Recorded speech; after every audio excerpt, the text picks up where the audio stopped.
you know that God commands you to, go to your next door neighbor and, grab their infant children and grind them up into baby paste and then make a baby burger out of them, right? God commands you to do this. Now, obviously, you and I would say that that's horrible, right? Like that'd be a horrible thing to do. But would this be a good thing for God to command you because it's, in line with God's will? Nightmare Jr., how's it going? Hi. I'm just trying to get some clarification. What is your definition of God that you're trying to argue against? I mean, it's a fairly broad definition that's common in the West. Something like a being that created the universe, or perhaps grounds the universe, or is the foundation for all of reality. Something like that. Gotcha. It should also have a mind, by the way. That's usually the part of the definition. Go ahead. Gotcha. So, have you? I've been following you for a long time, but not in every live chat. So I don't know if you guys went down the the time continuum argument of what came before the Big Bang, before that. You're cutting out a bit, by the way. Oh, sorry. Have you now. argued the time continuum? Oh, it's cutting out again. Where you go what came before Earth? Oh dear. Let me see. Is that better? It's fine now, but it seems to be going in and out occasionally. Are you driving? I am. Well, let me pull over. Go ahead and pull over. It'll probably stabilize your connection, and then you won't be off of you won't be breaking TOS. While you do that, I'm going to shut the door. I just pulled over. Gotcha. Yeah. So, what's the question? Have you? Has anyone argued the time continuum argument, where what happened before Earth, before the galaxy, before the Big Bang, and all that? I mean, that doesn't sound like an argument. It just sounds like a question. Well, because the idea stems from what started everything, and I'm sure that posed a question. Because are you a believer that the Big Bang? So, right. Existence came out of nothing? I'm of the view that there was never nothing. Well, can you elaborate on that, please? Yeah. There was never a moment in time, nor a state of affairs absent time, where there was nothing. Gotcha. And this kind of ties in. I know I'm going to go off on a tangent, but what about the spooky theory, where as you observe things, state of it changes, right? What does this have to do with the existence of a creator?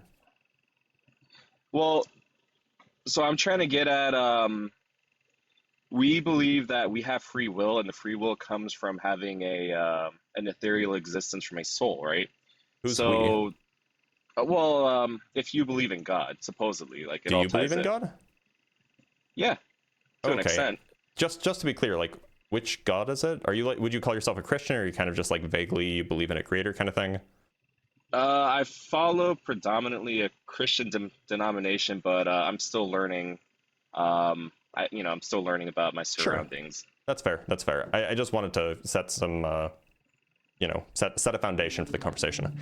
Yeah, I mean, look, I don't think that we have souls. I also don't think that free will is a thing, at least not in the libertarian sense. I think that there's probably some compatibility that you can have between a sense of free will and a sense of determinism, or a sense of, failure to have free will in that sense. I'm just not really convinced that these intuitions that we have necessarily point at something that's true. And I'm also not convinced that, the universe must have needed a creator. So. Gotcha. Because my argument was going to be, I know simulation's very popular, and I just assumed you would follow something along that line of simulation theory. No, I think that's wildly misinformed. Gotcha. Okay. So if we follow the time continuum argument, you say that there was always something, and that time. What's your opinion on dimensions then? Because if something happened before the Big Bang and time was a result of that, I don't think that time was a result of the Big Bang. or dimensionally speaking, that's the earliest that we can peer back into the universe. Well, with like current tech, sure. We actually can't even peer back that far. We can see like a few We 100,000 can years after the Big hypothesize. Bang. Yeah, but time is also tied into gravity, and Yeah, when sure. matter was created at that time, so that's why I'm saying time was created during the Big Bang. So you don't need matter to have gravity. You can Well, just have of like course not. and there's not really a reason to think that gravity was created at the Big Bang either. So not really sure where to go from there. Look, the way I see it is that there was stuff 13.8 billion years ago that was really, really hot and really, really dense. That stuff began expanding because it was really, really hot and really, really dense, perhaps for other more complicated reasons as well. Before that, the universe may have been in a variety of different states. We don't really know what kinds of states the universe could have been in before that. There's this idea called inflation, which is pretty popular. It's perhaps not the majority view, but it is a mainstream view. It's probably the plurality view, that there was a period of time called inflation beforehand, where the universe was essentially very cold and very empty, but it was expanding very, very rapidly. And there's other kind of more fringe views where the universe was collapsing before the Big Bang, and so until it reached this very, very small state, and then it re-expanded. There's a bunch of different ideas as to what was going on. I'm not really convinced of any one of them in particular, but I'm not sure why any of this means that there should be a creator. Well, so the universe just happens to exist as is, beyond the realm of a creator. It just happened to exist. Well, my view is that it doesn't really make sense for there to be nothing, so there had to be something. Well, the common thing that they tell us during the Big Bang is that with the antimatter and matter won out by a small margin. It did, yeah. At least that's the idea. Yeah. So if it went towards the antimatter out, like, would there just be more nothing in that sense? No, if there was more antimatter, then we would be made of antimatter, and we would call Oh, antimatter that's matter true and too. call Yeah, matter antimatter. that's true too. But I'm just not sold on the idea that the universe, uh, regardless of like the different dimensions or the continuum, so to speak, was formed out of nothing. Like it had to start Well, from somewhere I that, also don't think it was formed out of nothing. of course not. Not. It was formed by something. I don't think that there ever was nothing. If there is, am I thinking too linear in terms of this? Because if there was always something, Mm-hmm. and if we keep, so if we think in terms of a linear timeline, if there was always something, even Yeah. if it was a, let's say like we take time out of the equation, there's different dimension. I don't think there's a possibility that it could have just existed continuously. Why not?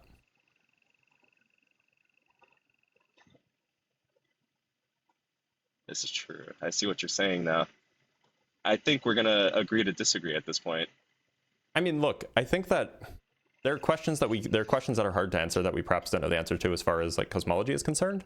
But I think that there are probably better reasons to like not believe in a god, at least not the kind of god that Christianity purports to exist. Of course. Right? Like, I mean, just consider.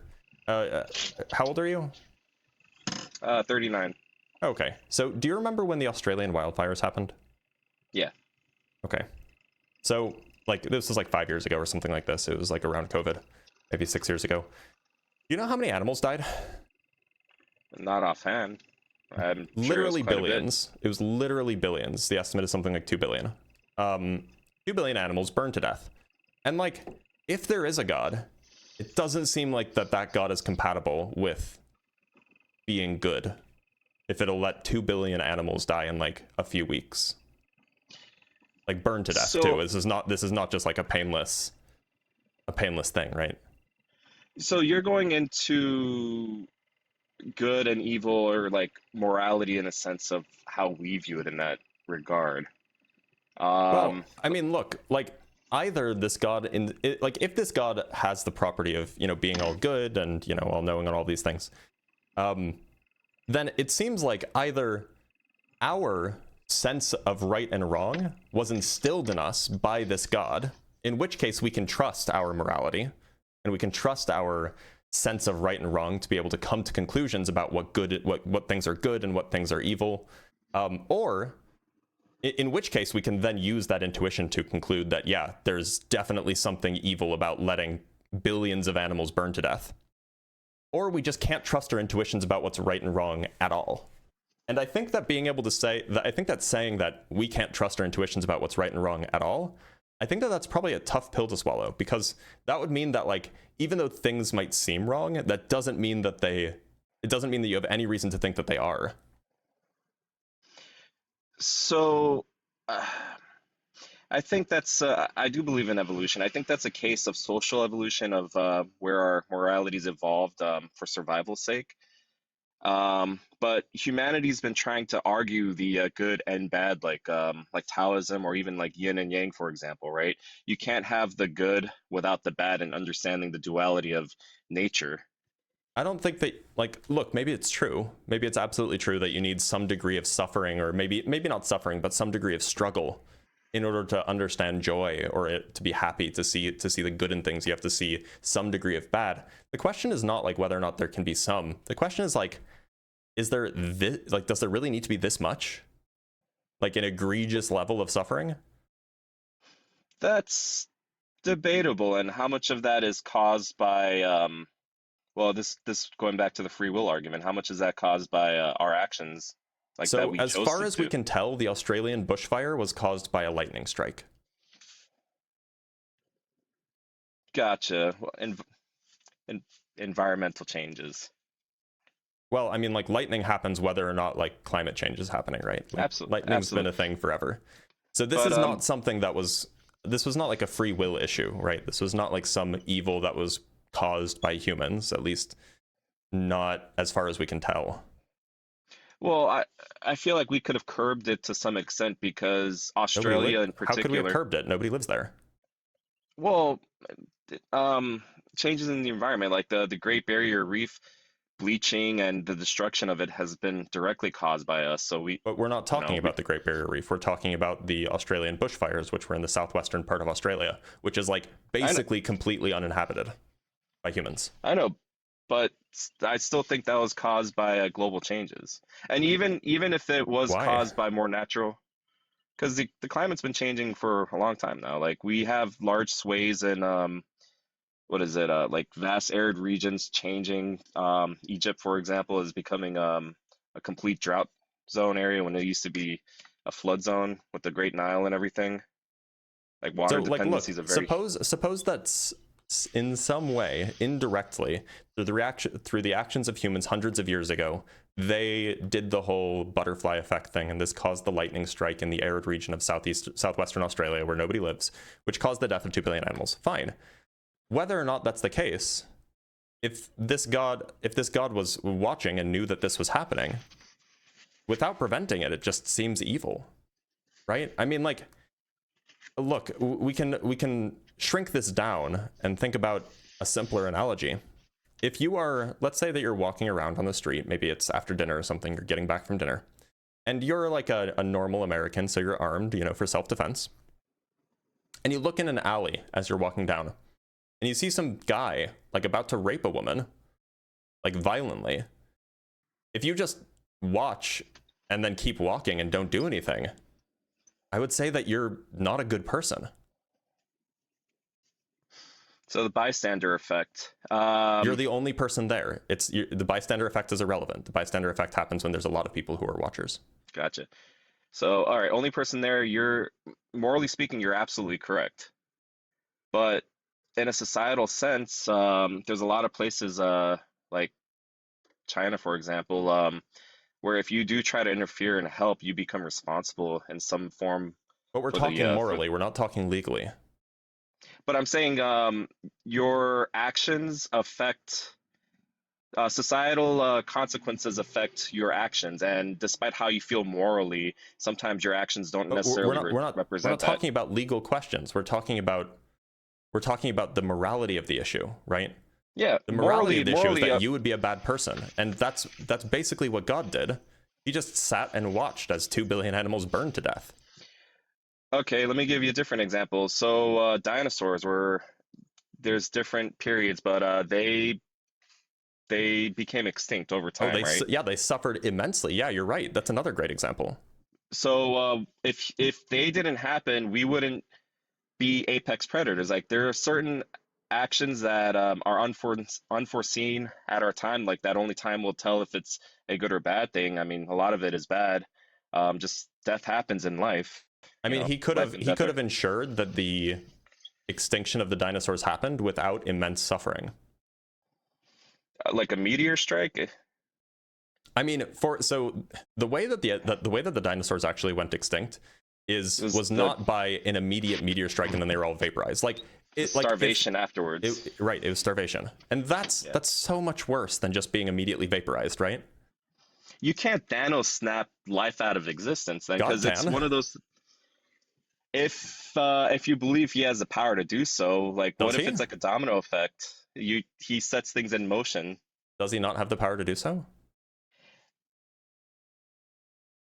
What if that was the intent, though? Because if you are arguing that we don't have free will and everything is in a predeterministic way, then maybe that was all according to his plan for a greater, I'm using air quotes, but for a greater good, for example. And a greater good can only be defined what God deems as good, because that would, Right, be but what he. so it just seems like you now have no, like, if your view is that like bad things are able to happen even if it's for some greater good that we don't know about. I don't know if you know what this is called. This is called skeptical theism. But once you fall into skeptical theism as your explanation for why bad things can happen that are seemingly like obviously bad, then it seems like you just have no good reason to trust any of your sense of morality, like at all. You have no good reason to think that like we should try to cure cancer or that we should stop people from raping each other because maybe all of these things have a greater good in mind. So that goes in hand with the saying like good intentions pave the path to hell, right? I So think I think it's how the path to hell is paved with good intentions, or but yeah, yeah, yeah.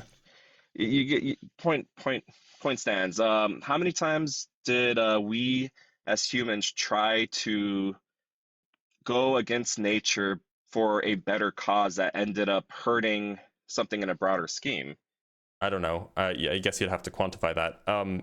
Look, maybe you can Point say be- that. Maybe you can say that that's the case, but it doesn't address my criticism that if you hold the view that things are happening the way they are, um, if things are happening the way they are because it's for God's greater plan, for some greater good that is being aimed at, then you just can't really make any moral judgment calls ever, because you can't say that there isn't a greater good that's going to avail itself as a result of this bad thing that you're trying to judge, right? You can't say, oh, well, the Holocaust was bad, because what if there's a greater good that comes about from it, right? You can't say, oh, the rape of Nanjing or of Nanking was bad, because there's a greater good that comes about from it. You can't say that, I don't know, other XYZ bad thing is bad, because maybe there's just like, you just can't judge things anymore. And I don't know, man, if that's the view that you have to take, where you can't come to any moral conclusions about anything, that just seems like you're kind of stuck. So I want to separate the fact that we're trying to define if God is morally good or not when what what I believe in God doing versus my moral sense are separated. I have my own personal beliefs that have been shaped by my environment, but I can't necessarily hold God accountable because that existence, like Mother Nature, for example, rules of man play by a different ball game than rules of nature. Rules of man play by a different ball game than rules of nature. Well, yeah, so like rules of I man don't do know what not that means. supersede the rules of nature. So like murder, we might inherently believe is bad, and that ties into the fact that there's death. But our natural laws have life and death, and death happens Right, but why do we think if that you're murder alive. is bad? And going back to what I initially said, I talked about is from our social evolution, what we depended on for survival as we evolved as humans. Maybe like when you take somebody out of your community, um, that could be producing at a hard time. Of course, it's bad. It takes someone out permanently. There's emotions involved, right? That's all physical traits, physical responses. Some people are for the death penalty for egregious crimes, for example, and they morally justify that. But these are all still rules that we made as man. So is it your view that like our moral intuitions, the things that we think of as bad and the things that we think of as good, don't actually point to any goodness or aren't necessarily in agreement with goodness or badness properties that God has? Mm. If you, I see your main argument because you're arguing on the Christian, the Bible sense, where a lot of our morals, the Bible basically shapes our morals. Well, no, I'm not trying to Um, say that. Like, look, I'm not trying to like straw man your view. Like, maybe you don't believe that. I'm just saying, look, it sounds like you believe that our morals come from the evolutionary process, which I basically agree with, by the way, that that's where our morals come from. yeah, But my question is you believe that there's a God that exists, and you believe that that God has this property of being good, right? inherently Yeah, good. it's like perfectly good, the most good possible. This God is that, right?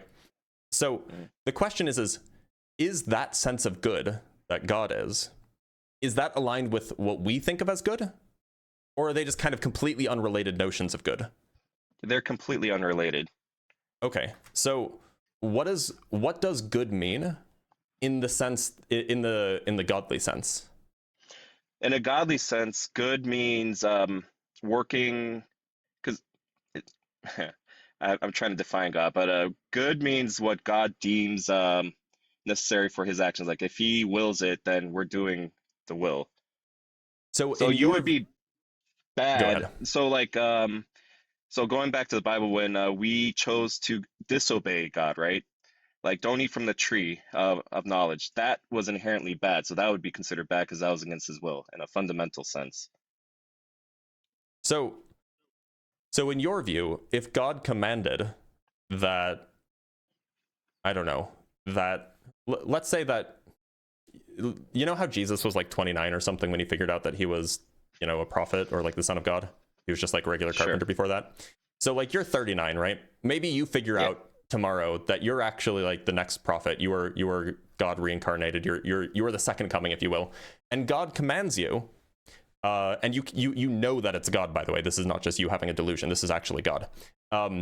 You know that God commands you to, you know, go to your next door neighbor and, you know, grab their infant children and grind them up into baby paste and then make a baby burger out of them, right? God commands you to do this. Now, obviously, you and I would say that that's horrible, right? Yeah. Like that'd be a horrible thing to do. But would this be a good thing for God to command you because it's, you know, in line with God's So will?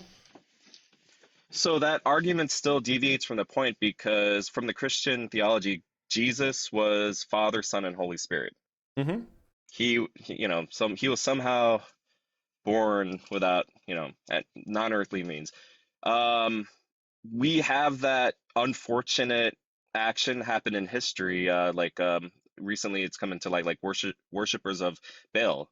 They sacrifice their children to this inanimate god. So there are instances of that where people are where people, not God, imaginary God, telling them to do that. So I still think that's a separate, complete issue. If hypothetically speaking, I knew I was the second coming of Messiah, then Or nobody maybe you're would be just the telling me next prophet. otherwise. Maybe you're the next prophet, let's say.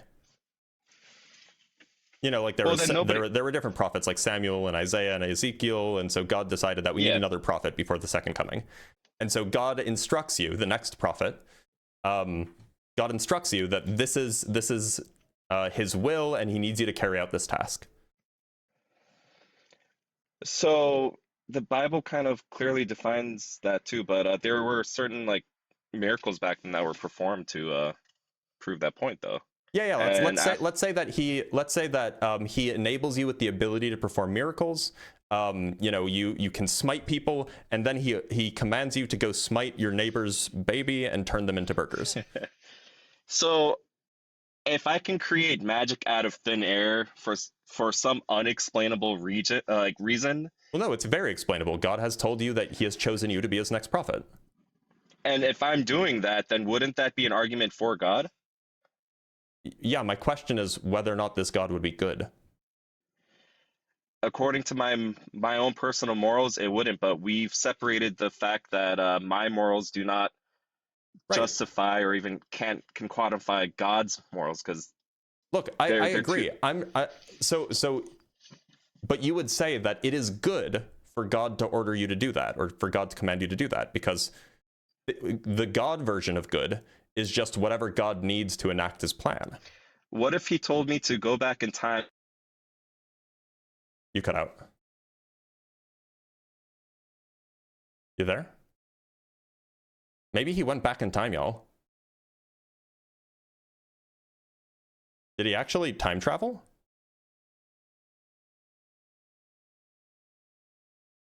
Damn, is that all you have to do? You just have to say, maybe if I just go back in time.